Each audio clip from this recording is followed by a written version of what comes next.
Gradually পাম্পগুলো বন্ধ হয়ে যাচ্ছে। আজকে সিলেটের পাম্প বন্ধ হয়ে গিয়েছে। উনি কি দেখতে পাচ্ছেন না যে গাড়ির দীর্ঘ সারি এবং গ্রাজুয়ালি যে পাম্পগুলো বন্ধ হয়ে যাচ্ছে, সেবা কার্যক্রম বিঘ্নিত হচ্ছে, স্কুল বন্ধ হয়ে যাচ্ছে। সেই জায়গাতে উনি কবে নাগাদ এই সমস্যাগুলোর যথাযথভাবে উনি সমাধান দিবে এবং উনি প্রবলেমটি অ্যাকনোলেজ করবেন কিনা? আগে বিদ্যুৎ জ্বালানি ও খনিজ সম্পদ মন্ত্রী বলেছিলেন যে কোনো জ্বালানি সংকট নেই এবং সবাই যারা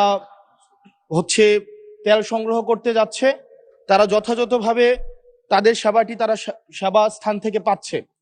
কিন্তু মাননীয় স্পিকার, আমরা দেখতে পাচ্ছি 200-র বেশি সার্ভিস ও ফিচারে লেনদেনের সব বিকাশ অ্যাপে সম্ভব।